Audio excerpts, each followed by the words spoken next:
Good, good evening, Namaskar. everybody. Welcome to our Triveni session for today. Let's all join together in the universal invocation.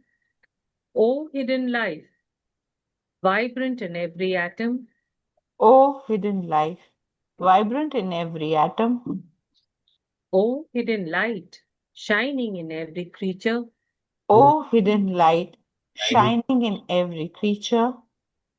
O hidden love, embracing all in oneness. O hidden love, embracing all in oneness. May each who feels himself as one with thee know May, may, he's also one with every other. may each who feels himself as one with thee know he is also one with every other. Om Shanti Shanti Shanti. Thank you, Vimal ji, for a very pious universal invocation. सभी का स्वागत है त्रिवेणी के और एक chapter में। आज हम बात करेंगे थियोसॉफी, भगवत गीता एंड और योग सिद्धि। आज के मेन स्पीकर है नंद कुमार जी। और नंद कुमार जी, पीछे आवाज आ रही है क्या? मेरे आवाज में प्लीज सुना। Am I audible enough? आप कंटिन्यू करिए Archana ji. Everything is fine, please continue. तो आज के और एक एपिसोड में आज नंद कुमार जी मेन स्पीकर हैं और कौस्तुभ भाई और कंचन जी हिंदी और मराठी में बोलेंगे। तो पहले विषय का शुरुआत हो उससे पहले मैं छोटा सा नंद कुमार जी का परिचय। नंद कुमार राउत जी, आप खोला से हैं। आप ऐसे तो कॉलेज ऑफ इंजीनियरिंग पुणे से आपने बीई किया है। व्यवसाय से आप पंजाब राव देशमुख कृषि विश्वविद्यालय 2015 में सेवानिवृत्त हुए हैं। आपने टीएस की सदस्यता ली है। टीएस अकाला लोच की सदस्यता है 1997 से। 2008 से 2016 तक अकाला लॉज के आप कोषाध्यक्ष रहे हैं। 2016 से 2019 तक अकोला लॉज के आप अध्यक्ष रहे हैं। 2016 और 2019 तक आप मराठी थियोसॉफिकल फेडरेशन के आप अध्यक्ष भी रहे हैं। 2019 से राष्ट्रीय व्याख्याता भारतीय अनुभाग में वाराणसी के हैं। और त्रिवेणी में आपको एक हिस्टोरियन की तरह वो बोला जाता है, आप बहुत सुंदर से समझाते हैं। तो नंद कुमार जी, आपका स्वागत है। Part 1, the theosophy, Bhagavad Gita and योग सिद्धि इन इंग्लिश। वेलकम।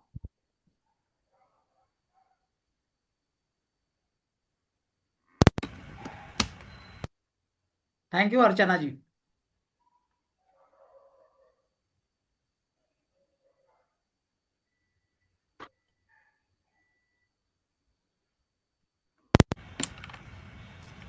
सरल जी, शुरू करूं? सर हम तो वेट कर रहे हैं, शुरू करिए। Yes. Good evening everyone. So today's topic for our speech is theosophy, Bhagavad Gita and Yog Siddhi, and we will study how they are interrelated with each other. So let's study how Theosophy, Bhagavad Gita and Yog Siddhi interconnects with each other into a unified spiritual and philosophical aspects. The spiritual quest has been a central theme of humanity's intellectual and moral evolution. Across the civilizations, seekers have sought answers to timeless questions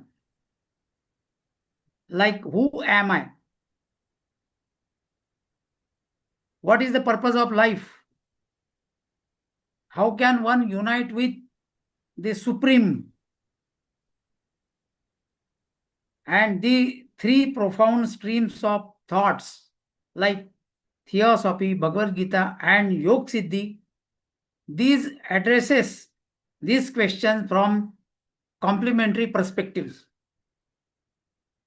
While Theosophy provides a perennial universal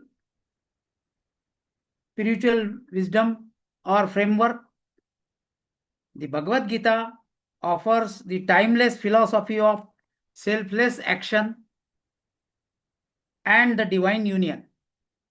And Yog Siddhi describes the ultimate capabilities attained through deep spiritual realization. Together, they form a complete path of wisdom, practice, and transcendence. So let us see what is in Theosophy. First part, it is a science of divine wisdom.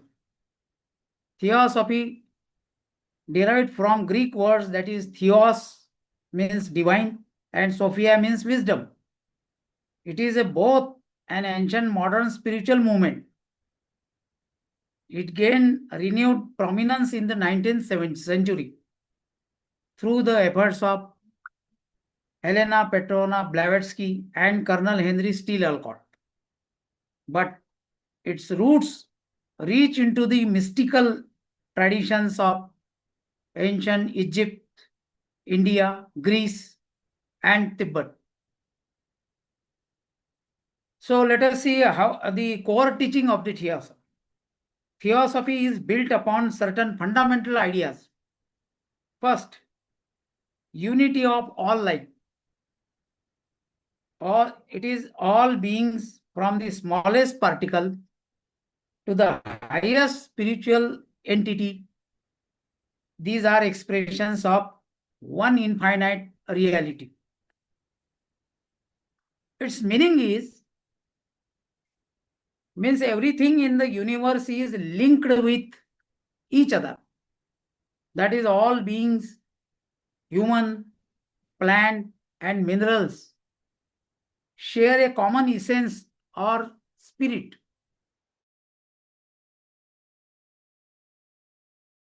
A respect for all life and understanding our interconnectedness encourages us to treat all living beings with kindness and respect.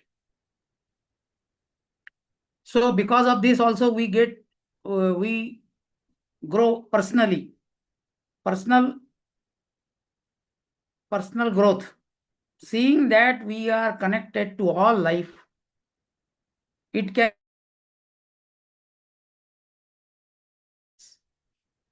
empathy and spiritual growth. Second is law of karma. Every action has consequences that shape future experiences, guiding the soul's moral and spiritual growth. Third is reincarnation. The soul is eternal, experiencing multiple lifetimes as it evolves towards perfection. The next is spiritual evolution. Life is a journey of progressive unfoldment, moving from ignorance to enlightenment. I elaborate here about this spiritual evolution. So, due to spiritual evolution, we learn to letting go the negative tendencies and cultivating virtues. Then we gain insight into one's true nature and the universe. Then we achieve spiritual maturity and unity with divine. So this is the spiritual evolution. Because of this spiritual evolution, we get all these things. Then inner divinity. The divine essence resides in every being, awaiting realization through self-knowledge. Theosophy is a synthesis of the eternal truth underlying all religions. It urges direct spiritual investigation, meditation, and moral living as the means to reach truth. Its meaning, I tell you, inner divinity.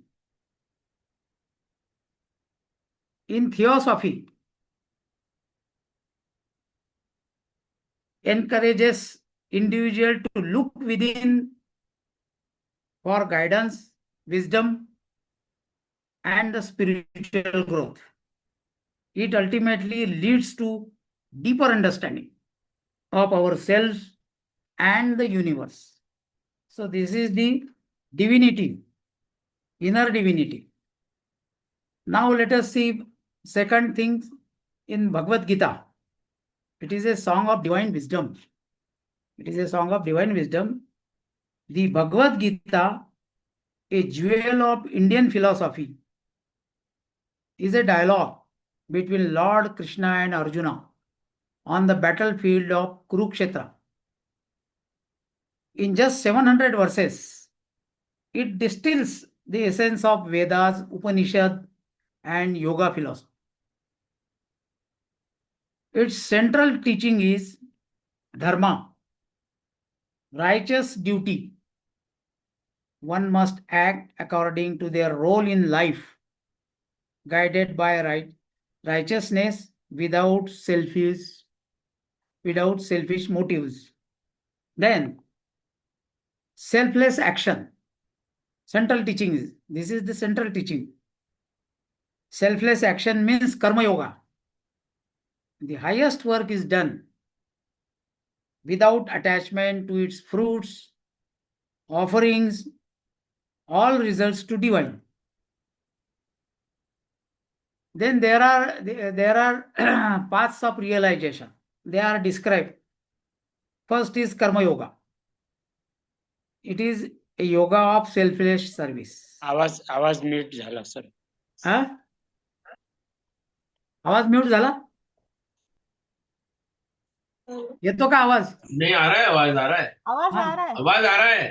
Continue हाँ, करिए हाँ. Sir. हाँ. The paths to realization in Bhagavad Gita. First is karma yoga, the yoga of selfless service. Second is bhakti yoga, the yoga of devotion आवाज and येत नाही love. Sir. आवाज नाही येत? माझा तर ऑडिओ चालू आहे. नहीं सर, सब सही है. Please I request all the participants to just bear something. If there is something wrong, Archana ji will automatically say. Thank you, Prakash ji. Yes. Thank you, sir. Please Okay. go ahead, Nandan. Yes. Then third is Jana Yoga, the yoga of knowledge and discrimination. Fourth is Dhyan Yoga, the yoga of meditation and inner focus. Then it comes equanimity. A wise person remains undisturbed by success or failure, pleasure or pain. So I explain this. Equanimity. It is a mental state of balance and stability, especially in the face of life's dualities, like pleasure and pains, success and failures. It is achieved by performing actions, that is duties, with detachment from their outcomes, dedicating the results to higher or divine power. It gives us, this equanimity gives us mental serenity, that is steady, calm mind. It gives skill in action. It gives freedom from the suffering. So it is a equanimity we have discussed up till now. Then union with divine. The ultimate aim is to realize the eternal self and unite with the supreme consciousness. The Bhagavad Gita's practical wisdom lies in its teaching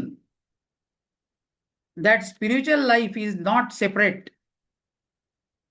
That spiritual life is not separate from worldly life.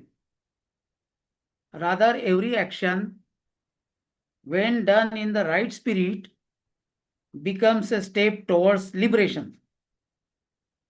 So, here we stop the first chapter. Thank you. First part. Thank you, sir. Thank you Nand Kumar ji. खूब खूबी बहुत ही छोटे संक्षिप्त में आपने इतना सुंदर समझाया कि मैं लिखने के लिए प्रेरित हो गई। अब मैं आमंत्रित करना Thank- चाहूंगी कौस्तुभ भाई को। कौस्तुभ भाई भड़बड़ी, आप उनका पहले वो मराठी में बताएंगे, पर उनसे पहले उनका छोटा सा परिचय। कौस्तुभ भड़बड़ी जी, आप आईआईटी बॉम्बे से मैकेनिकल इंजीनियर 1981 में हुए हैं। आप उन्होंने आपने फिर एचआर में भी बहुत सारा काम किया है, और आपने इतना छोटा सा परिचय लिखा है कि आपने वर्तमान में महाराष्ट्र थियोसॉफिकल फेडरेशन और थियोसॉफिकल सोसाइटी पुणे लॉज के अभी आप सचिव हैं। और यही नहीं, आप पारिवारिक परंपरा से थियोसॉफिस्ट हैं। आपने थियोसॉफी में बहुत ही विरासत प्राप्त की, और आप हर संडे बहुत ही सुंदर तरीके से भारत समाज पूजा करवाते हैं। तो कौस्तुभ भाई, आपका स्वागत है। थियोसॉफी, भगवत गीता एंड योग सिद्धी इन मराठी पार्ट 1। स्वागत आहे। धन्यवाद. थिओसॉफी, भगवद्गीता आणि योगसिद्धी म्हणजेच उच्च चेतनेकडे प्रवास. आपण आता थिओसॉफी, भगवद्गीता आणि योगसिद्धी एकमेकांशी एकात्मिक, आध्यात्मिक आणि तात्विक पैलूंमध्ये कसे जोडले जातात याचा अभ्यास करूया. प्रथम आपण बघूया, आध्यात्मिक शोध हा मानवतेच्या बौद्धिक आणि नैतिक उत्क्रांतीचा एक मध्यवर्ती विषय राहिला आहे. सर्व संस्कृतींमध्ये साधकांनी मी कोण आहे, जीवनाचा उद्देश काय आहे, परमात्म्याशी कसे एकरूप होऊ शकतो आपण, इत्यादी थिओसॉफी, भगवद्गीता आणि योगसिद्धी यासारख्या कालातीत याच्यामध्ये प्रश्नांची उत्तरं आपण शोधलेली आहेत किंवा शोधण्याचा प्रयत्नही करतो आहोत. थिओसॉफी ही वैश्विक आध्यात्मिक चौकट म्हणजे एक दैवी ज्ञान प्रदान करते, तर भगवद्गीता निस्वार्थ कृती आणि दैवी एकतेचे कालातीत तत्वज्ञान देते, आणि योगसिद्धी खोल आध्यात्मिक अनुभूतीद्वारे प्राप्त झालेल्या अंतिम क्षमतांचे वर्णन करते. एकत्रितपणे बघितलं तर ते ज्ञान, अभ्यास आणि परमात्म्याचा संपूर्ण मार्ग असा तयार करतात, तिन्ही गोष्टी मिळून. प्रथम आपण थिओसॉफी बद्दल जाणून घेऊया. दैवी ज्ञानाचे विज्ञान असंही आपण त्याला म्हणू शकू. थिओस म्हणजे दैवी आणि सोफिया म्हणजे ज्ञान, या दोन ग्रीक शब्दांपासून बनलेला थिओसॉफी हा एक प्राचीन आणि आता आधुनिक आध्यात्मिक चळवळ आहे. 19व्या शतकात हेलेना पेट्रोवेना ब्लॅव्हॅट्स्की आणि कर्नल हेनरी ऑलकॉट यांच्या प्रयत्नांमुळे याला जीवन मिळालेले आहे.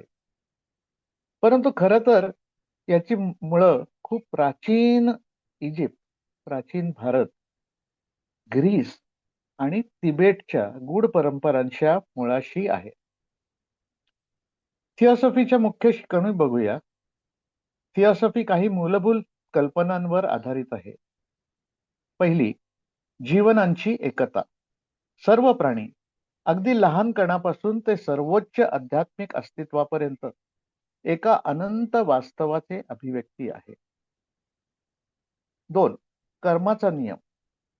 प्रत्येक कृतीचे परिणाम असतात जे भविष्यातील अनुभवांना आकार देतात, आत्म्याच्या नैतिक आणि आध्यात्मिक वाढीचे मार्गदर्शनही करतात. तिसरा मूलभूत कल्पना आहे पुनर्जन्म. आत्मा शाश्वत आहे, तो परिपूर्णतेकडे विकसित होत असताना अनेक जन्मातून जातो. तो जन्म अनुभवतो. चौथी आहे आध्यात्मिक उत्क्रांती. जीवन हा अज्ञानाकडून ज्ञानप्राप्तीकडे जाणारा प्रगतिशील उलगडणारा प्रवास आहे. पाचवा, आंतरिक दिव्यता. दैवी तत्व प्रत्येक जीवात वास करते. आत्मज्ञानाद्वारे साक्षात्काराची वाटही बघत असते. थिओसॉफी ही सर्व महान धर्मांच्या अंतर्निहित शाश्वत सत्यांचे संश्लेषण आहे. सत्यापर्यंत पोहोचण्याचे साधन म्हणून ते आध्यात्मिक तपासणी, ध्यान आणि नैतिक जीवन जगण्याचा आग्रह धरते. हे झाले थिओसॉफी बद्दल ओळख. दुसरं आपण घेऊया भगवद्गीता. भगवद्गीता दैवी ज्ञानाचे गाणे, भारतीय तत्वज्ञानाचे रत्न. ही कुरुक्षेत्राच्या युद्धभूमीवर भगवान श्रीकृष्ण आणि अर्जुन यांच्यातील एक संवाद आहे. 700 श्लोकांची आहे ती. ती वेद, उपनिषद आणि योग तत्वज्ञानाचं ही सार उलगडून सांगते. याची केंद्रीय शिकवण काय आहे? धर्म म्हणजे कर्तव्य. व्यक्तीने जीवनात त्याच्या भूमिकेनुसार धार्मिकतेने मार्गदर्शन करून स्वार्थी हेतूंशिवाय जगले पाहिजे. निस्वार्थी कृती म्हणजे कर्मयोग हे सर्वोच्च कार्य त्याच्या फळांवर आसक्ती न ठेवता केले जाते किंवा करायला हवे. सर्व परिणाम हे परमात्म्याला अर्पण केले गेले पाहिजे. आता याच्यामध्ये भगवद्गीतेमध्ये साक्षात्काराचे 4 मार्ग सांगितलेले आहेत. एक कर्मयोग, भक्तियोग, ज्ञानयोग आणि ध्यानयोग. कर्मयोगामध्ये निस्वार्थी सेवेचा योग आहे तो. भक्ती योगामध्ये भक्ती आणि प्रेमाचा तो योग आहे. ज्ञानयोगामध्ये ज्ञान आणि विवेकाचा योग आहे. ध्यान योग हा अंतर्मनाचा आणि ध्यानाचा योग आहे. समता ही याच्यातले काही जे कल्पना आहेत त्या आपण बघतो. पहिले साक्षात्काराचे मार्ग झाले. दुसरं समता.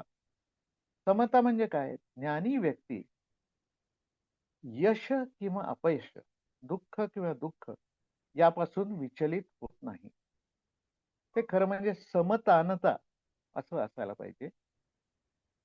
म्हणजे दुःख सुख दुःखे समे कृत्वा, म्हणजे सुख किंवा दुःख हे मला सारखंच असेल. पुढची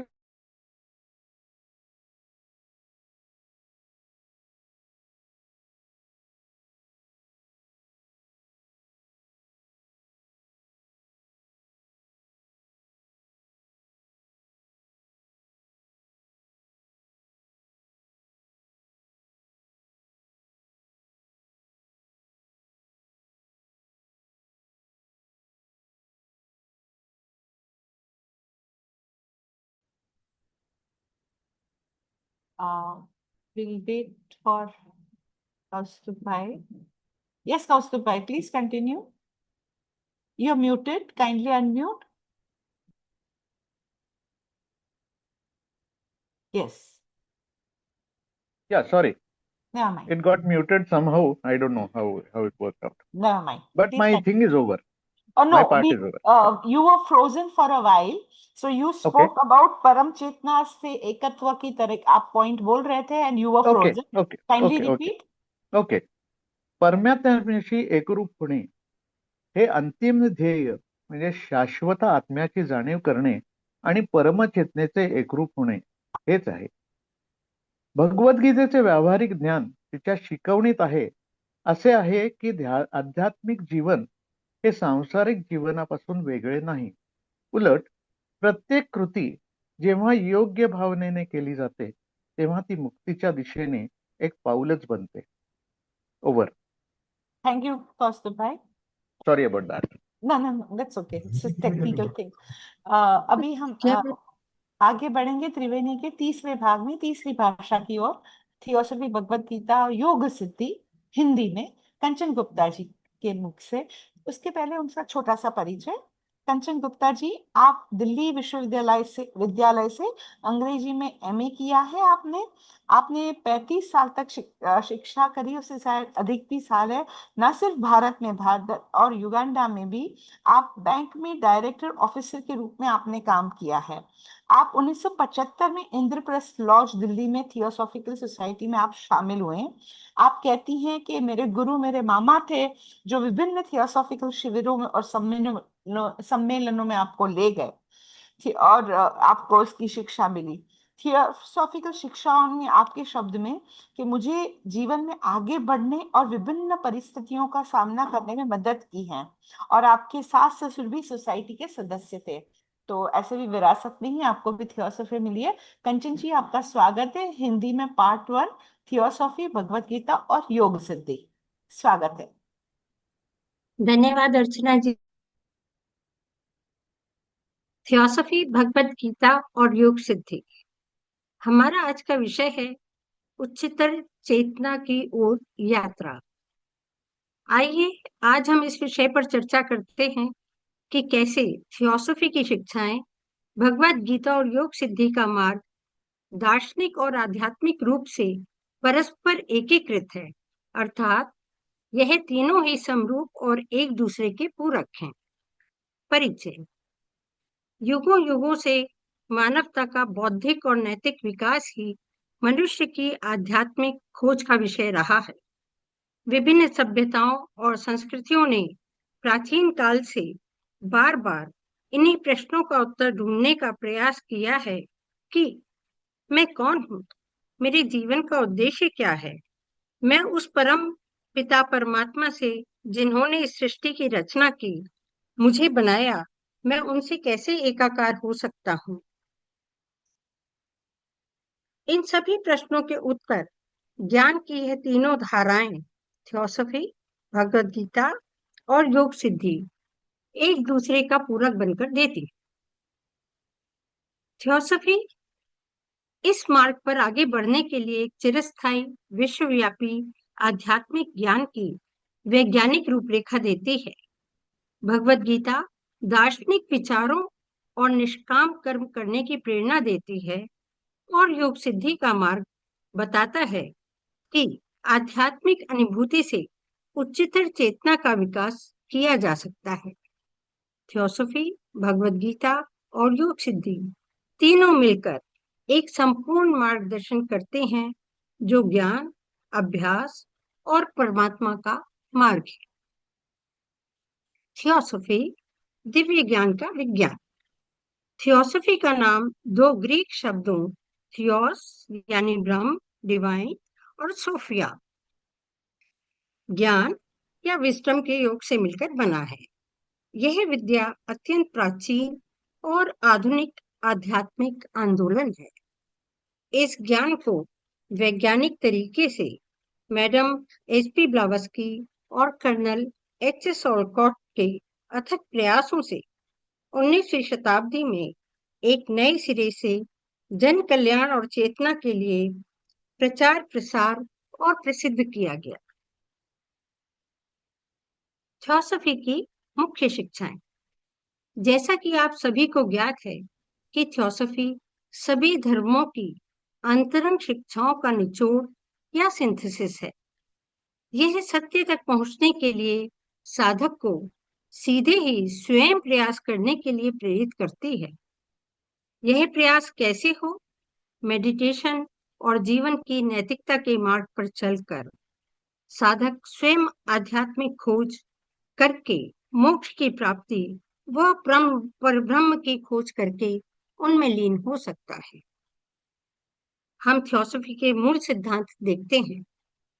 पहला है यूनिटी ऑफ लाइफ या जीवन की एकात्मता। सभी प्राणी, मिट्टी का एक कण हो या आध्यात्मिक स्तर की चरम सीमा पर पहुंचा हुआ कोई भी साधक, हम सब एक इन्फिनिट रियलिटी, पर ब्रह्म या अनंत वास्तविकता के अंश हैं। और थियोसॉफी की शिक्षाएं बताती हैं कि मोनेड लोगोस का ही एक अंश है और वह खनिज जगत, वनस्पति जीवन, पशु जीवन, साम्राज्य से विकसित होते हुए मनुष्य जीवन तक पहुंचा है, जहां उसका उद्देश्य अंततः अपने सोर्स, अपने उद्गम से एकात्म प्राप्त करना है, उसमें लीन हो जाना है, जहां अंश और अंशी में कोई द्वैत नहीं रह जाता। जीवात्मा को लौकिक से पारलौकिक हो जाना है। दूसरा है कर्म का सिद्धांत। मनुष्य का प्रत्येक शारीरिक हो या मानसिक कर्म और क्रिया का फल या प्रतिक्रिया अवश्य होती है। Every action has a reaction. उन कर्मों की प्रतिक्रिया से या कहीं कर्म फलों से उसका भविष्य निर्धारित होता है, जिसमें उस कर्म फल को भोगना होता है, चाहे सुकर्म हो या दुष्कर्म। यह क्रम निरंतर चलता रहता है जब तक कि साधक विशुद्ध प्रेम और पवित्र मन से भक्ति पूर्वक वह कर्म संसार की और दूसरे प्राणियों की भलाई के लिए नहीं करता, और जब वह इस तथ्य को समझकर कर्म फलों को शून्य कर लेता है, तब तक वह काल चक्र, जीवन मृत्यु और आवागमन के चक्र में पड़ा रहता है। इस जीवन चक्र के प्रवाह को हम पुनर्जन्म के रूप में देखते हैं। हमारे कर्मों के फलस्वरूप हमारा पुनर्जन्म निश्चित होता है, कहाँ, कब और किस रूप में होगा। इसी से अगली आता है पुनर्जन्म। थियोसॉफी और भगवत गीता में बार बार इस बात को कहा गया है कि आत्मा तो अनादि है, शाश्वत है। यह तो केवल हमारा भौतिक शरीर है जो हमारी आत्मा के लिए कार्य करने का माध्यम है।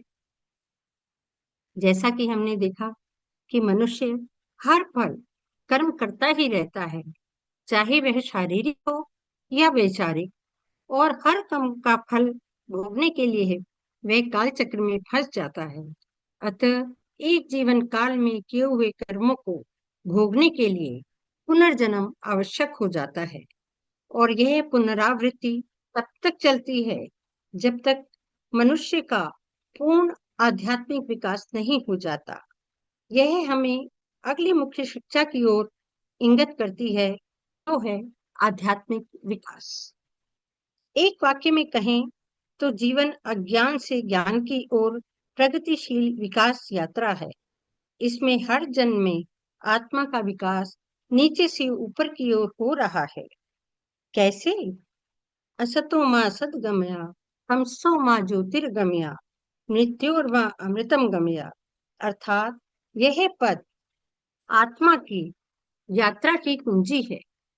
असत्य से सत्य की ओर यह संसार माया है, और माया एक भुलावा है, और भुलावा झूठ है। उससे निकलकर हमें सत्य को अपनाना है। तमसो मा ज्योतिर्गमया अर्थात अंधकार से प्रकाश की ओर। थियोसॉफी बताती है अज्ञान का अंधकार सबसे गहरा है। उस अंधकार से ज्ञान के प्रकाश की ओर बढ़ना है, और अंत में मृत्यु और मामृतम गम्या अर्थात जब माया, मिथ्या, अज्ञान मिट जाएंगे, तब आत्मा का पुनर्जन्म नहीं लेना पड़ेगा और वह अमृत तत्व को प्राप्त कर लेगी। यही हमारी आध्यात्मिक प्रगति होगी। अगली शिक्षा है अंतर्निहित देवत्व। थियोसॉफी की शिक्षाएं ज्ञान देती हैं कि हर मनुष्य में दिव्यात्मा का अंश है, जिससे हमें आत्मसात करके हमें अपनी क्षमता को पहचानने की प्रक्रिया को पूर्ण करना है। इसमें व्यक्तिगत विकास, आत्म जागरूकता और प्रामाणिकता, रचनात्मकता और उद्देश्य की खोज सम्मिलित हैं। इस तरह थियोसॉफी हर महान धर्म की शाश्वत शिक्षाओं का निचोड़ है, जो कि हमें प्रेरित करती है कि आध्यात्मिक खोज, ध्यान और नैतिक जीवन जीकर हम ब्रह्म ज्ञान प्राप्त कर सकते हैं। भगवत गीता। भगवत गीता, जिसे ब्रह्म ज्ञान का गीत भी कहते हैं, भगवत गीता हिंदू तत्व ज्ञान की अनमोल मणि है। यह कुरुक्षेत्र के मैदान में अर्जुन को विषाद होने पर श्री कृष्ण और अर्जुन के संवाद रूप में 700 श्लोकों में कही गई है। इसमें वेदों, उपनिषदों, योग दर्शन सबका निचोड़ सुंदर तरीके से दिया गया है। श्री गीता जी की मुख्य शिक्षाएं। पहला, धर्म, राइचियस ड्यूटी। गीता संदेश देती है कि हर व्यक्ति को सत्य और धर्म के मार्ग पर चलना चाहिए। अपने जीवन, जाति, देश काल आदि के अनुसार स्वधर्म का न्याय संगत, ईमानदारी से नेक काम करना चाहिए। उसका जीवन और कार्य दूसरों के लिए और संसार के भले के लिए समर्पित होना चाहिए और उसमें कोई भी स्वार्थ, मनसा वाचा कर्मणा, अर्थात मन से, वचन से या कर्म से कोई भी स्वार्थ नहीं होना चाहिए। कर्मयोग। गीता में कर्मयोग पर श्री कृष्ण ने बहुत गहन ज्ञान दिया है। सबसे उत्तम कार्य वह है जो फल की इच्छा के बिना ईश्वर को समर्पित हो। गीता के श्लोक 247 में श्री कृष्ण ने अर्जुन से कहा, कर्मण्येवाधिकारस्ते मा फलेषु कदाचन मा कर्म फल हेतुर्भूर्मा ते संगोऽस्त्व कर्मणि। अर्थात सिर्फ शुद्ध, सत्य, नैतिक कर्म करो और कर्म करके उसके फल की प्रतीक्षा नहीं करना। बस कर्म और कर्म फल मुझे समर्पित कर दो। और श्लोक 51 में श्री कृष्ण ने आगे बताया कि कर्म जब बुद्धि युक्ता ही फलम त्यक्त्वा मनीषिणा जन्म बंध विनिर्मुक्तः पदम गच्छन्त्य नाम्यम्। अर्थात जो बुद्धि से इस प्रकार कर्म करके उसके फल और अभिमान को त्याग देते हैं, वह लोग पुनर्जन्म के काल चक्र से मुक्त हो जाते हैं। श्री गीता जी में आत्मबोध के 4 मुख्य मार्ग बताए गए हैं। पहला मार्ग है कर्मयोग। जैसा कि बताया गया, फल की इच्छा के बिना सत्कर्म करो, चाहे शारीरिक हो या मानसिक, और जो कर्म करो वह दूसरों की भलाई के लिए हो और ईश्वर को और संसार को समर्पित हो। दूसरा, भक्ति योग। चिन्हानों को संपूर्ण आत्मसमर्पण से, अर्थात विशुद्ध भक्ति, सबके लिए मन में प्रेम और चिदानंद को आपका पूर्ण समर्पण। क्या हो गया?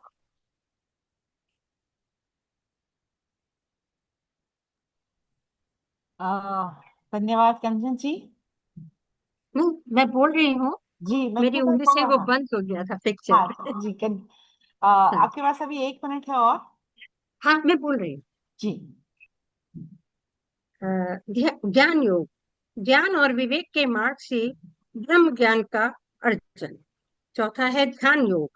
मन को शांत करके सांसारिक चिंताओं को छोड़कर आत्म केंद्रित होना और दिव्य ज्ञान को प्राप्त करना। इस प्रकार श्री गीता जी का ज्ञान मनुष्य को सुख दुख, हार जीत आदि सभी परिस्थितियों में समभाव से रहने की प्रेरणा देता है। मनुष्य का अंतिम लक्ष्य परमात्मा से आध्यात्मिक संबंध स्थापित करना है। श्री गीता जी का उपदेश है कि विशुद्ध कर्म योग, कर्म, भक्ति, ज्ञान या ध्यान, किसी भी मार्ग से मनुष्य अपने गंतव्य तक पहुंच सकता है। बस साधक को ये समझना होगा कि सांसारिक जीवन आध्यात्मिक जीवन से अलग या परे नहीं। प्रेम, सद्भाव और विवेक से फल की इच्छा के बिना किया गया हर काम मनुष्य को दिव्यता की ओर और मुक्ति के मार्ग पर आगे बढ़ने में सहायक होता है। धन्यवाद। धन्यवाद कंचन जी, आपने अपना टीचिंग का, और वो इतना सुंदर के और उसको बना दिया, अच्छे से बनाया। नंद कुमार जी, मैं अभी आपको नामंत्रित करूंगी पार्ट 2 के लिए, concluding part of the Bhagavad Gita and योग Siddhi, theosophy, Bhagavad Gita and Yog. Thank you, Kanchan ji. Thank you. In the first part, we have discussed about the philosophies of Theosophy, Bhagavad Gita. And now this second part, in second part, we discuss about the philosophy of Yog Siddhi. So Yog Siddhi means powers born of spiritual perfection. Yog Siddhi, it is from yoga meaning union, and Siddhi meaning attainment or perfection. So Yog Siddhi refers to the extraordinary capacities or powers that arise when a practitioner attains mastery over the body, mind and spirit. How? Through intense yoga and meditation.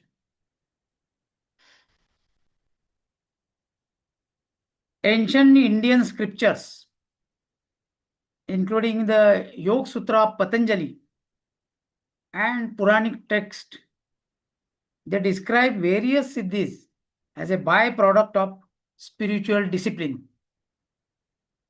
So there are many types of siddhis, but Patanjali classifies siddhis into two main types. First is primary and natural siddhis, such as heightened intuition, telepathy, and deep insight.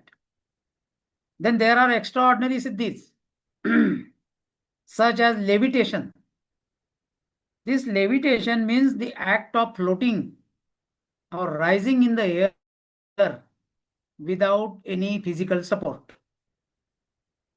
Clairvoyance, control over elements, or even altering physical laws. I explain here the altering of physical laws. It refers to the extraordinary abilities or powers, such as first, bilocation. It is an ability to be present in two or more places simultaneously. Then second is invisibility, the ability to become invisible or imperceptible. So then there are some well-known siddhis. First is anima. It means becoming smaller than smallest particle. So Dr. Annie Besant and Leadbeater made use of this siddhi, anima, and they investigated the atomic structure in the periodic table, in the elements of periodic table, and published a book of the occult chemistry. Second is mahima, that is becoming vast and expansive. Third is garima, becoming extremely heavy. Then fourth is laghima, becoming weightless. 5 is property, attaining anything desired. 6th is prakamya, fulfilling any wish. Then 7th is ishitva, mastery over nature. And last, 8th is vashitva, control over all beings. So what is the significance of this power? While these powers may fascinate true yogic wisdom, it warns against becoming attached to them. See, these are secondary to the ultimate goal of yoga. Yoga liberation means moksha. As the Gita and Theosophy also affirms, a real victory is mastery over one's lower nature. and realization of the eternal self. Now we'll see interconnection between Theosophy, Bhagavad Gita and Yog Siddhi. At first glance, Theosophy, Bhagavad Gita and Yog Siddhi may appear as separate domains. One, a modern synthesis of spiritual truth. The second, an ancient spiritual scriptural dialogue. And the third, an experiential result of yogic practice. Yet, their unity becomes clear upon deeper reflection. Then it gives share of vision of unity. Theosophy's belief in the one life parallels the Gita's teaching of the all-pervading Brahma. Yog Siddhi's foundation in union means yoga. It rests on the same ultimate reality. Karma, and then there is element karma and reincarnation. Theosophy emphasizes these as natural law of soul's evolution.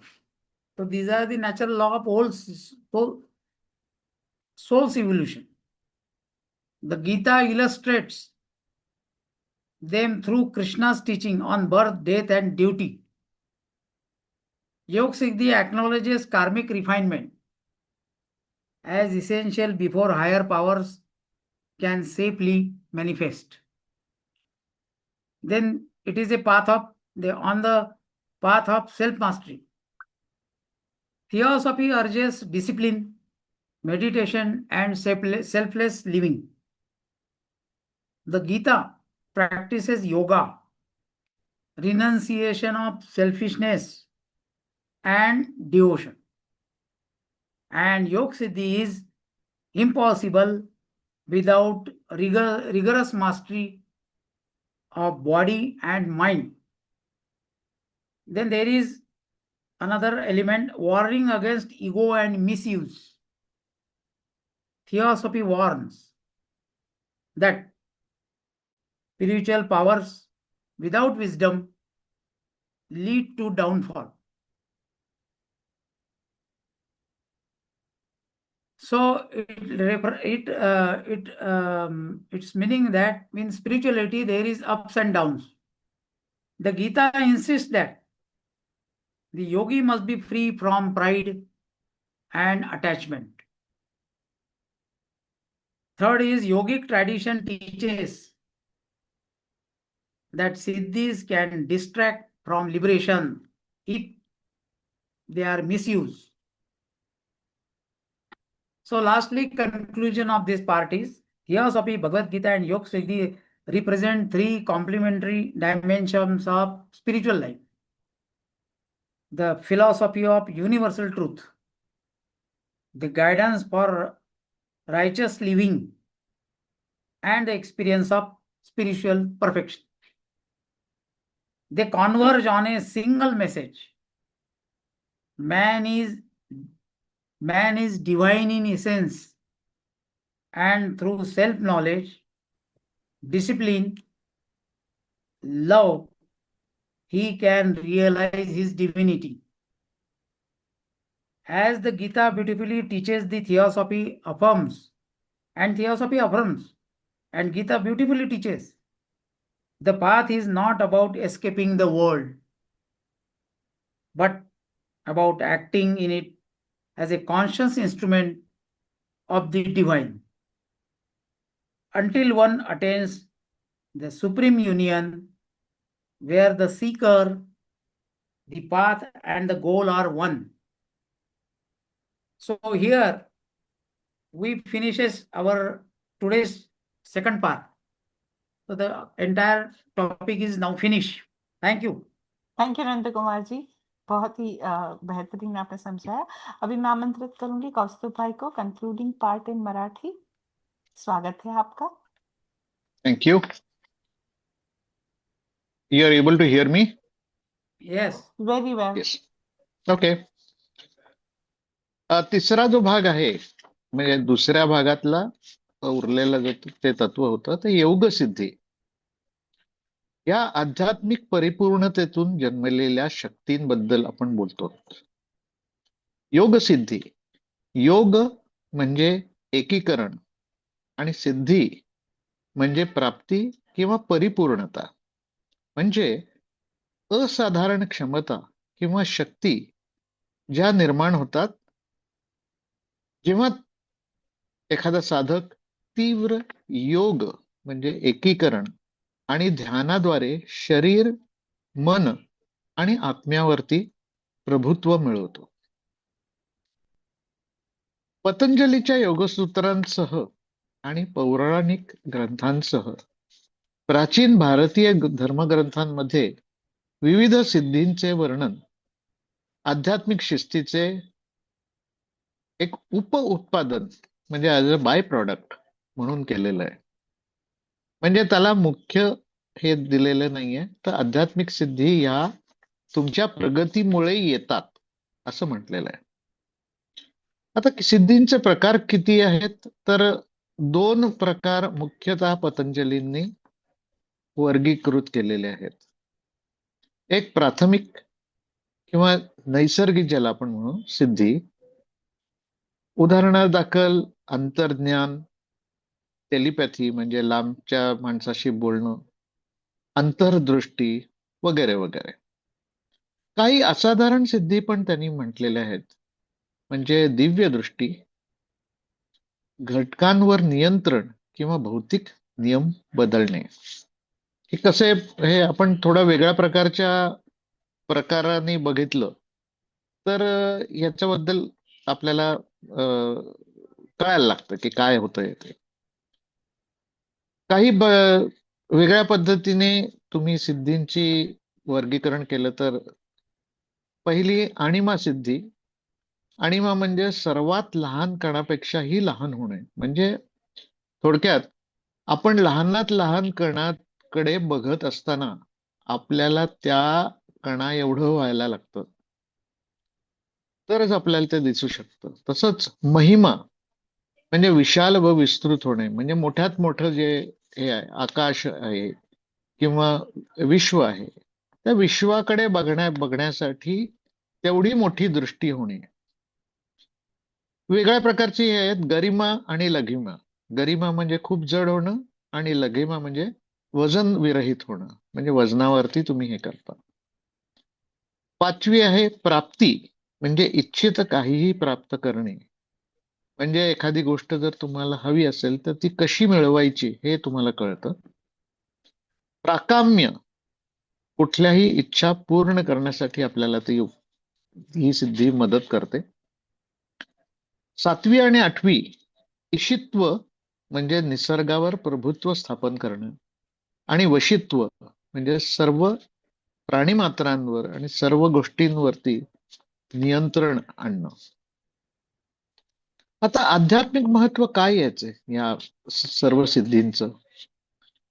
या सर्व शक्ती ज्या आहेत आध्यात्मिक शक्ती, त्या तुम्हाला मोहित करतात, म्हणजे तुम्हाला विचलित करू शकतात. पण खरे योगिक ज्ञान जे आहे त्यांच्याशी आसक्त न होण्याविरुद्ध इशारा देते. कारण योगिक ज्ञान असं म्हणतं की हे जे आहे यांनी तुम्हाला डायव्हर्शन होतंय, तुम्ही दुसरीकडे जात आहात, तुम्ही तुमच्या योग्य मार्गापासून ढळणार आहात. म्हणून ते त्याच्याबरोबर आसक्ती ठेवू नका असं म्हणतं. सिद्धी योग म्हणजे मुक्ती मोक्षाच्या अंतिम ध्येयापेक्षा, मोक्ष आणि मुक्ती आणि सिद्धी योग हे अंतिम ध्येयापेक्षा दुय्यम आहेत. गीता आणि थिओसॉफी याला पुष्टी करते की खरा विजय म्हणजे एखाद्याच्या निम्न स्वभावावर प्रभुत्व मिळवणे आणि अर्थातच शाश्वत आत्म्याची प्राप्ती करणं.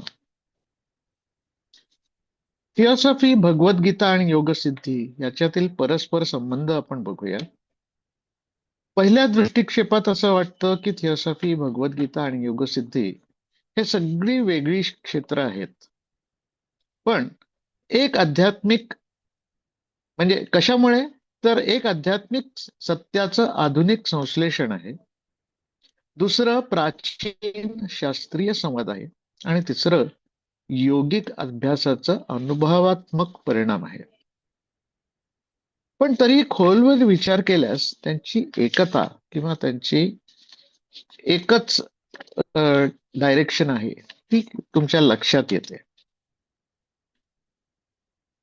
बघूया आपण कसं आहे. एकतेचा सामायिक दृष्टिकोन हा पहिला त्याच्यातला मुख्य भाग आहे. एका जीवनावरील थिओसॉफीचा विश्वास गीतेच्या सर्वव्यापी ब्रह्माच्या शिकवणीशी समांतरच आहे. योगसिद्धीचा एकात्मतेतील पाया म्हणजे योग एकाच अंतिम वास्तवावर आधारित आहे. दुसरा, कर्म आणि पुनर्जन्म. थिओसॉफी आत्म्याच्या उत्क्रांतीच्या नैसर्गिक नियमांवर भर देते, तर गीता जन्म, मृत्यू आणि कर्तव्य यावरील कृष्णाच्या शिकवणींद्वारे त्याचे स्पष्टीकरण देते. योगसिद्धी उच्च शक्ती सुरक्षितपणे प्रकट होण्यापूर्वी कर्म शुद्धीकरण असल्याचे आवश्यक असल्याचे मान्य करते. आणखीन एका प्रकारे त्यांनी आपल्याला मार्ग दाखवलाय, स्वनियंत्रणाचा मार्ग. थिओसॉफी ही शिस्त, ध्यान आणि निस्वार्थी जीवन जगण्यास प्रोत्साहित करत असते. गीता ही योग, स्वार्थाचा त्याग आणि भक्तीचा सल्ला देते. शरीर आणि मनावर कठोर प्रभुत्व मिळाल्याशिवाय योगसिद्धी अशक्य आहे. तेव्हा या तिन्ही गोष्टी एकत्र येऊ शकतात. या सगळ्या ह्याच्यामध्ये अहंकार आणि गैरवापराविरुद्ध एक दणकट इशारा आहे. थिओसॉफी इशारा देते की ज्ञानाशिवाय आध्यात्मिक शक्ती मनुष्याला अधोगतीलाच घेऊन जातात. गीता आग्रह करते की योग्याने अभिमान आणि आसक्तीपासून मुक्त असले पाहिजे. योगिक परंपरा शिकवते की जर सिद्धींचा गैरवापर केला तर मुक्तीपासून आपण विचलित होऊ शकतो. थोडक्यात थिओसॉफी, भगवद्गीता आणि योगसिद्धी हे आध्यात्मिक जीवनाचे 3 पूरक आयाम आहेत. वैश्विक सत्याचे तत्वज्ञान, धार्मिक जीवनासाठीचे मार्गदर्शन आणि आध्यात्मिक परिपूर्णतेचा अनुभव हे एकाच संदेशावरती एकत्र होतात. तो संदेश आहे की मनुष्य मूलतः दिव्य आहे आणि आत्मज्ञान, शिस्त आणि प्रेमाद्वारे तो या दिव्यतेची जाणीव करून देतो. गीता सुंदरपणे शिकवते आणि थिओसॉफी त्याची पुष्टी करते की हा मार्ग जगातून पळून जाण्याचा नाही, तर त्यात दिव्यतेची जाणीवपूर्वक साधन म्हणून कार्य करण्याचा आहे. जोपर्यंत एखाद्याचे परमाशी एकत्व होत नाही, तिथे साधक, मार्ग आणि ध्येय एक होतात, त्याच वेळेला जीवन तुमचं परिपूर्ण होतं.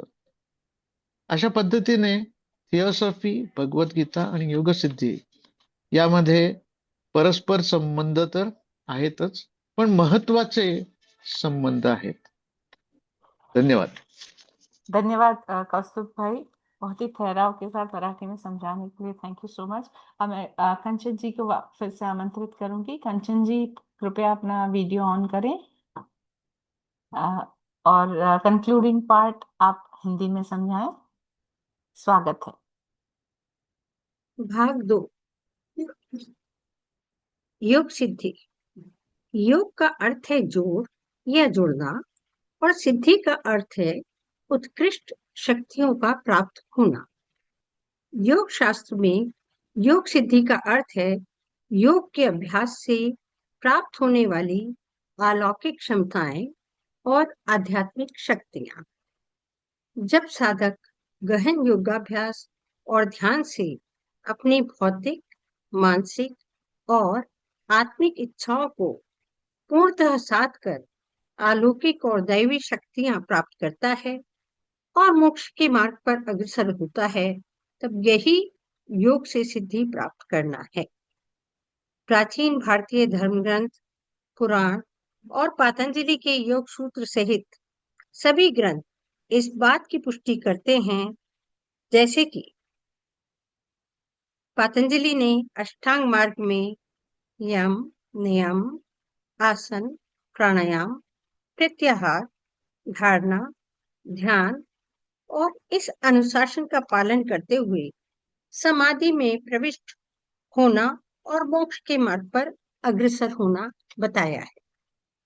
योग सिद्धि साधना आत्म संयम और अनुशासन का मार्ग बताती है।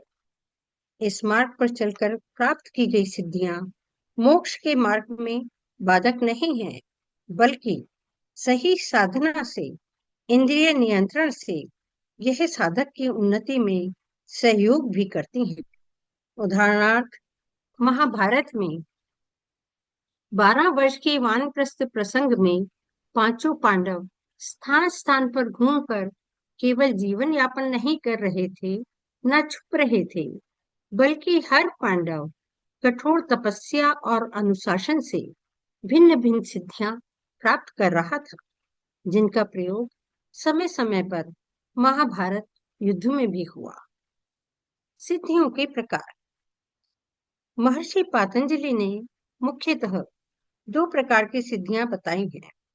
पहला, प्राथमिक या प्राकृतिक सिद्धियां, जैसे कि अंतर्ज्ञान में वृद्धि, टेलीपैथी और अंतर्दृष्टि आदि। दूसरा, असाधारण सिद्धियां, जैसे कि उत्तोलन अर्थात उठ जाना या हवा में तैरना। अतीन्द्रिय दृष्टि, दिव्य दृष्टि, परोक्ष दर्शन या सूक्ष्म दृष्टि, वस्तुओं पर नियंत्रण और भौतिक नियमों का बदल देना आदि आदि अनेक प्रकार की ये शक्तियां और सिद्धियां होती हैं। हिंदू ग्रंथों में मुख्यतः 8 सिद्धियां मानी जाती हैं। पहला, अणिमा बहुत छोटा हो जाना। दूसरा, महिमा बहुत बड़ा हो जाना। तीसरा, गरिमा बहुत भारी हो जाना। चौथा, लघिमा एकदम हल्का हो जाना। पांचवा, प्राप्ति अर्थात जिस वस्तु की हम इच्छा करें वह प्राप्त कर लेना। छठा, पराक्रम पराक्रम किसी भी इच्छा को पूर्ण कर लेना। सातवां, ईशत्व अर्थात प्रभुत्व, प्रकृति पर महत्ता पाना। आठवां, वैशिष्टत्व, सर्वश्रेष्ठ या सब प्राणियों पर प्रभुत्व। आपने सुना ही होगा अष्ट सिद्धि नवनिधि के दाता।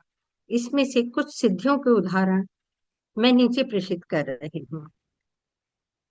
जब हनुमान जी लंका की ओर समुद्र मार्ग से प्रस्थान कर रहे थे, तब समुद्र में सुरसा नाम की एक राक्षसी थी। प्रसंग है कि वह आकाश में जीवों को देखकर उनकी छाया को पकड़ लेती थी और शिकार करती थी। उसने हनुमान जी को भी पकड़ लिया और बहुत प्रार्थना करने के बाद भी उसने हनुमान जी को नहीं छोड़ा। इसके लिए तुलसीदास जी ने दिया, जस जस सुरसा बदनु बढ़ावा, तासु धून कपि रूप दिखावा। जैसे सुरसा बदन बढ़ाती थी, हनुमान जी अपना दुगना शरीर बढ़ा लेते थे। यह हुई महिमा सिद्धि। उसके बाद, सत जो जन तेहि आनंद कीना, अति लघु रूप पवन सुत लीना। और जब सुरसा ने 7 योजन बड़ा मुंह खोल लिया, तब हनुमान जी ने अत्यंत छोटा रूप लेकर उसके मुंह में प्रवेश करके जल्दी से बाहर आ गए और इसकी जिद पूरी कर दी। यह हुई अणिमा सिद्धि। इसी प्रकार जब अंगद ने रावण की सभा में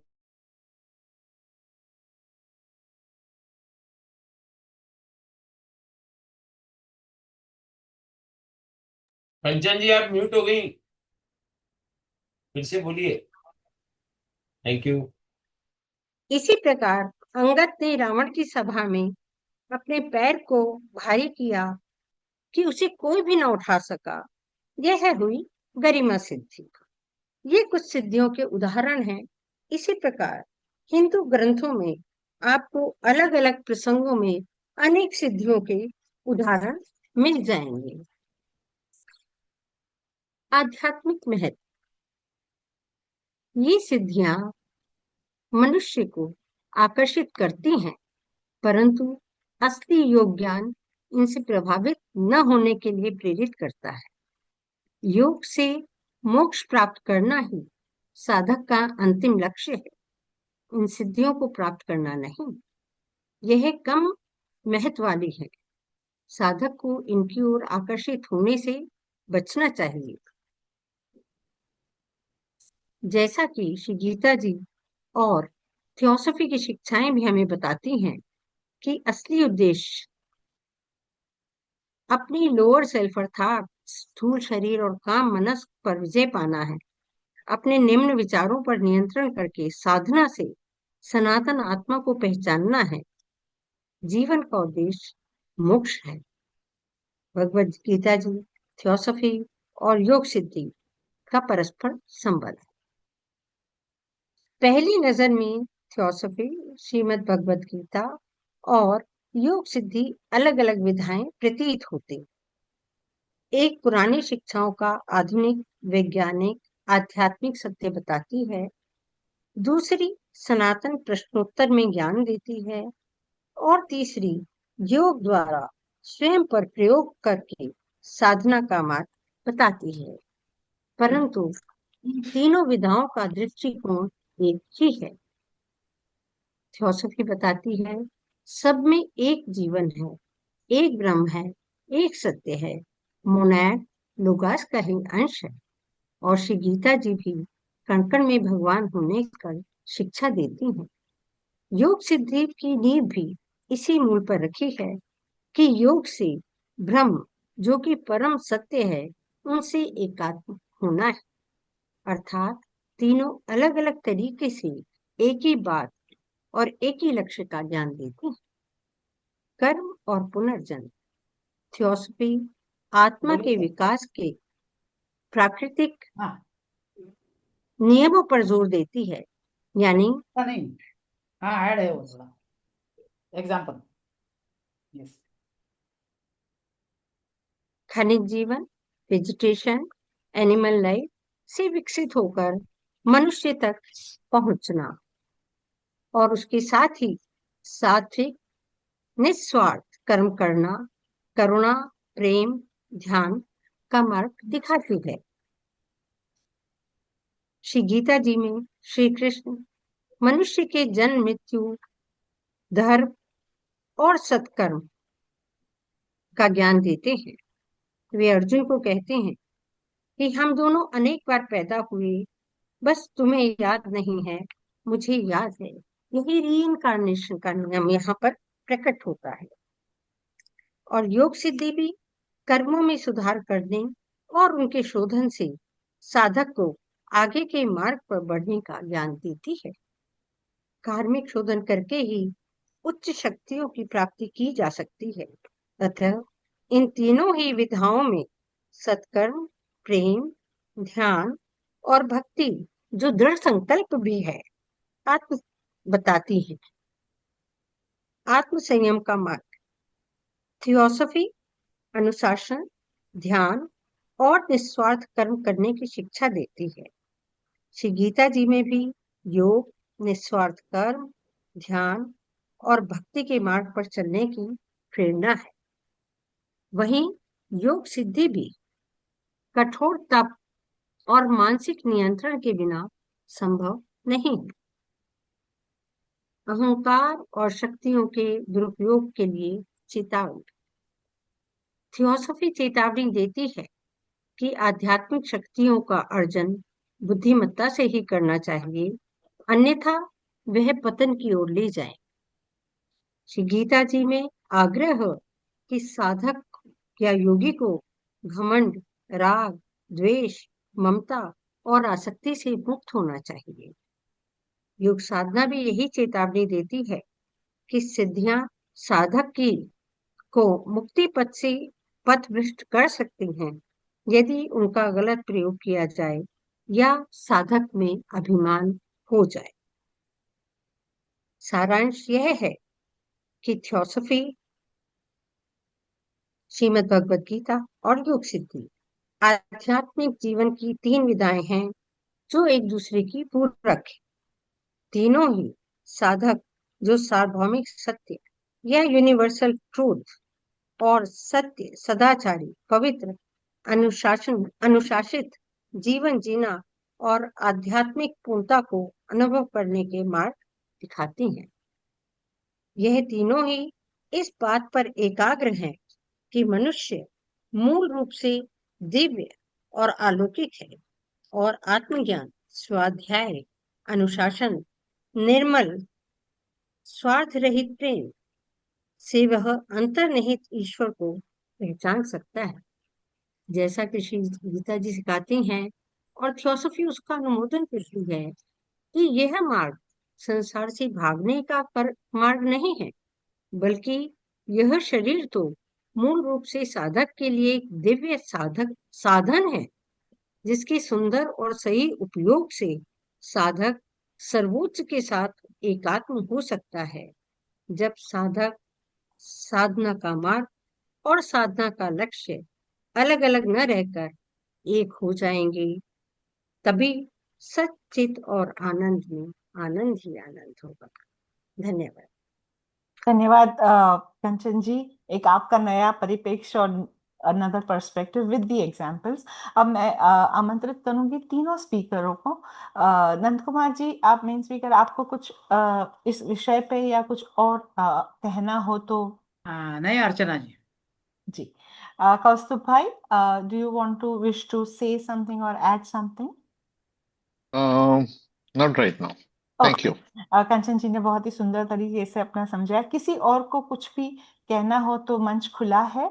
मैं आमंत्रित करूंगी हर एक को इसी विषय पे कुछ थोड़ा सा ज्ञान या अपने थॉट शेयर करने हो तो। Anyone? Vimal ji, you have switched on the video. Would you like to say something? It was a very good, comparative study. Unusual one. Usually we don't do this. In this, like, the only thing that occurs to me in this point is that in theosophy, it is not just about self-improvement. हम सबको साथ लेके चलते हैं। हम अपने families को, अपने सब जो भी हमारे आसपास हैं, we also help in the evolution of each other. We do whatever we can to help others also, which may not be there so much in Bhagavad Gita or in yoga, where there is no so much talk about what are we doing for the people around us. But theosophy is very much all about the influence we have about each other. That's why even in these meetings we have the same concept that we have to encourage each other and help each other. So that is one thing which is slightly different, I feel, in theosophy. That's all. Point note. जी, नंद कुमार जी, आप कुछ कहेंगे इनके point of? Thank you. तो जी कंचन जी। मुझे विमल जी ऐसा नहीं लगा, क्योंकि गीता में उस तरह नहीं कहा गया जैसे कि हम फिलोसफी में एक दूसरे की सहायता के लिए कहते हैं। लेकिन जब गीता के अलग अलग अध्याय पढ़ते हैं, जब उसमें सेल्फलेस कर्म की बात होती है, तो उसमें सबसे पहली बात ये है कि आप दूसरों के भले के लिए काम करें। वो इस प्रकार शायद नहीं कहा गया, और शायद हम उस लेवल तक अभी समझ भी नहीं पाए हैं गीता को। उसको जब हम डिटेल में पढ़ते हैं तो एक एक शब्द के 10-10 मीनिंग निकलते हैं। ऐसे मैंने 2-3 अलग अलग इंटरप्रिटेशंस पढ़े, तो उससे मुझे लगा कि गीता में कुछ भी अलग नहीं है, रादर थियोसॉफी में सब कुछ गीता का है, ऐसा मुझे लगा जब मैंने उन इंटरप्रिटेशंस को पढ़ा। हाँ, थियोसॉफी में बहुत ज्यादा, मतलब जो जिससे हम अवगत हैं वो ये है कि उसका बहुत एक्सप्लेनेशन है कि यस, वन यूनिवर्स और इवोल्यूशन। अदरवाइज आप ये देखें ना, उसमें भी हमारा स्ट्रेस इस चीज पे है कि हमको इवॉल्व होना है। ठीक है, हम जानते हैं मिनरल में ग्रुप सोल है, ग्रुप सोल के एक्सपीरियंसेस से पूरे ग्रुप का आगे विकास होता है। ऐसे ही वेजिटेबल लाइफ में भी ग्रुप सोल है, आगे विकास होता है। सोचने समझने ये सब करने की जो शक्ति है वो केवल मनुष्य को है, और डिसीजन लेने की भी, विवेक तक पहुंचने की और आगे बढ़ने की। तो मुझे ऐसा लगता है कि गीता जी में भी ऐसा है, हम लोग यदि उसको ठीक से समझ सके तो। थैंक यू, मतलब थैंक मैंने यू जो जी। इंटरप्रिटेशंस पढ़ी उससे। ओके जी, वसुमती जी आप इस पे कुछ हाँ हाँ, मैं जरूर कुछ शेयर करना चाहूंगी। जी सबसे पहले तो मैं ब्रदर नंद कुमार जी को, ब्रदर कौस्तुभ जी को और बहन कंचन जी को इतना अच्छा एक्सप्लेनेशन अपनी अपनी लैंग्वेज में प्रस्तुत करने के लिए बधाई देना चाहती हूँ। बहुत अच्छा था। धन्यवाद। और दूसरी बात ये कि जो गीता और थियोसॉफी, मुझे ऐसा लगता है कि थियोसॉफी पढ़ने के बाद गीता बहुत अच्छी तरह समझ में आती है। मतलब जो मुझे Yes. लगा, अगर मैं थियोसॉफी पढ़ती हूँ, डेप्थ में हूँ और मेरा एक वाइड अप्रोच हो गया है, तो मुझे लगता है गीता बहुत अच्छी तरह समझ आती है। और अलग इसलिए नहीं है क्योंकि एनी बेसेंट ने खुद कहा है कि थियोसॉफी वेदांत के सबसे निकट है। मतलब जितनी भी दर्शन की शाखाएं हैं उसमें वेदांत के सबसे निकट है थियोसॉफी। तो इसलिए गीता और फिर गीता ऐसी मार्वलस चीज है, मतलब भगवान ने हम लोगों को दी है कि कुरुक्षेत्र में खड़े विषाद में पड़े हुए अर्जुन को भगवान कृष्ण कर्तव्य कर्म और युद्ध करो, पलायन की नीति नहीं है, ऐसा उपदेश दिया कि अंततः अर्जुन कहते हैं कि मैंने अपनी स्मृति को प्राप्त कर लिया है और अब मैं युद्ध के लिए तत्पर हूं। तो इस समय जो संसार की चुनौतियां और संघर्ष हमारे सामने है वो भी किसी युद्ध से कम नहीं है। तो गीता के जो सूत्र हैं या हमारी थियोसॉफी के जो सूत्र हैं उनको अगर हम मनन और इम्प्लीमेंट करना शुरू कर दें, मैं कहती हूँ कि चाहे हमने रियलाइज ना भी किया हो, जैसे कहते हैं ना कि हम रियलाइज नहीं किए हैं, रियलाइज तो बात की स्टेज है, लेकिन जैसे सवाल का एक फार्मूला होता है ना, गणित में फार्मूले के अकॉर्डिंग हम सवाल का हल निकाल लेते हैं, उसी फार्मूले की तरह अगर मैडम लॉस्की या कोई भी अपने ब्रह्म विद जो भी हैं थियोसॉफी श्रृंखला के, सबने एक ही बात कही है कि बगैर इम्प्लीमेंटेशन के कोई रिजल्ट नहीं आएगा, बगैर क्रियात्मक रूप में उतारे बिना उसका कोई रिजल्ट नहीं आएगा। तो मुझे ऐसा लगता है कि उन सूत्रों को अगर हम सवाल की तरह अपने फार्मूले की तरह से अप्लाई करें तो निश्चित रूप से रिजल्ट आते हैं, ऐसा मुझे लगता है। जरूरी नहीं कि सब लोग मुझसे एग्री करें, लेकिन फिर भी मुझे लगा, बस इतना ही मैं कहना चाहती थी। और सच में गीता एक योग शास्त्र ही है। एनी बेसेंट ने जो हिंट्स ऑन भगवत गीता लिखी है किताब, उसमें सेकंड चैप्टर हमारा यही है कि गीता एक योग शास्त्र। बहुत अच्छा प्रस्तुत किया, बहुत मजा आया इसको सुनने में, एंजॉय किया मैंने। Thank you. धन्यवाद वसुमती जी, आपके इंसाइट भी काम आएंगे। जी प्रकाश जी आप कुछ कहना चाह रहे हैं? प्रकाश पचपोर जी। हाँ, नमस्ते। जी नमस्ते। नमस्ते मैम। नमस्ते सर, कहिए आप क्या कहना चाह रहे हैं? आई थिंक ये फ्रोजन, उनका वीडियो रुक गया है। शिंदे जी जब तक प्रकाश भाई लौटते हैं आप अपने कुछ कहें। प्रकाश भाई is frozen totally I think. Shinde ji kindly, हाँ ये जो यस प्रकाश भाई आ गए। जी प्रकाश भाई। छलांग मार के गया हनुमान जी, तो लगिमा लगिमा सिद्धि से वो समुद्र पार करके गए। और जी जब रावण के सामने खड़ा रहा तो उसका पैर पैर उसने उसने गरिमा शक्ति उन्होंने सिद्धि सिद्धि करके रखा था, गरिमा, तो पैर नहीं उठा सके। बहुत ही अच्छा आज का एक्सप्लेन करके बताया, बहुत ही अच्छा लगा मैम। धन्यवाद प्रकाश जी। जी शिंदे जी। तो in everybody's life, a opportunity comes where there is perception. And that perception, which we call as the self-realization. We realize that we are something more than our personality. And that perception comes in everybody's life. And as all these three speakers today discussed about the yoga, and all these three speakers, they spoke about the complementary teachings of Bhagavad Gita, Theosophy, and Yoga Shastra. Very nice deliberation. What we have to remember is we have Purusharthas, Artha, Kama, Dharma, and Moksha. So the Moksha is the aim. Moksha is called liberation. Liberation from which?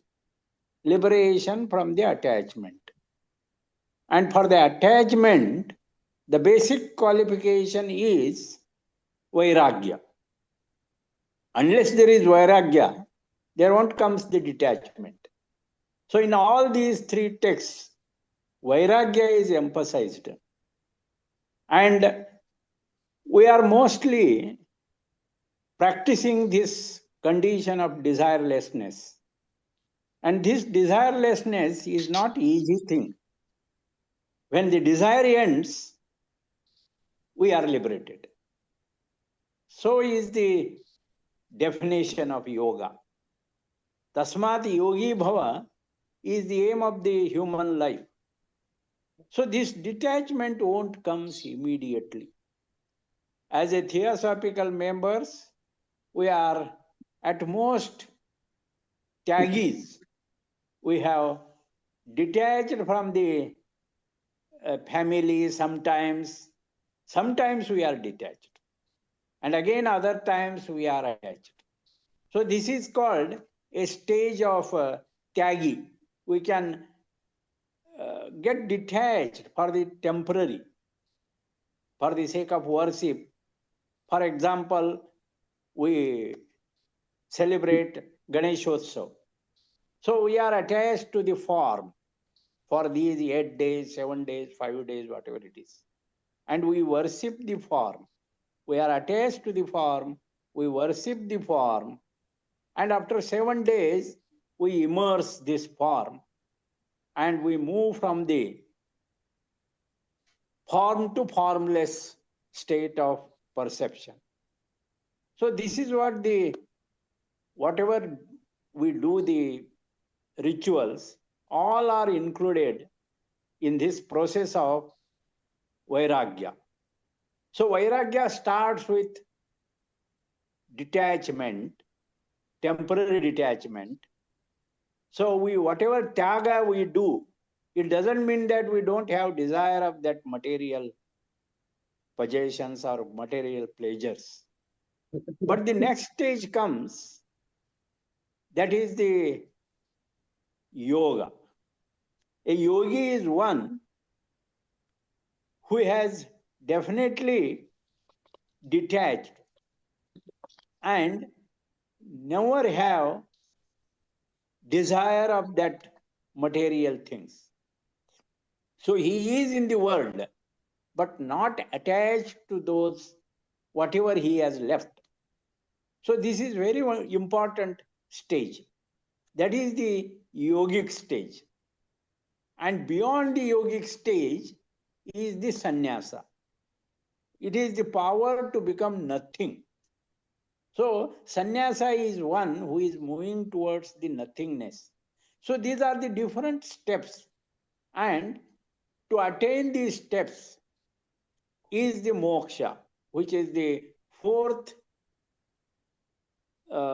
we can say, purushartha we are aiming at. And all these three speakers very well explained how these three teachings of valuable teachings, of course, sacred teachings, they are pointing towards this stage of moksha, liberation. That is what I think. These all are complementary. I must congratulate N.N. Rao, then N.N. Rao and Gupta ji and even Badbade ji. So thank you very much for giving this nice lecture. Thank you. Thank you Shinde ji. आपकी समझ जाने के लिए बहुत सुंदर से आप समझाते हैं। Thank you. हर्षवर्धन भाई, आपको कुछ कहना है? You would like to share something? Yes, I must congratulate Nanda Kumar ji.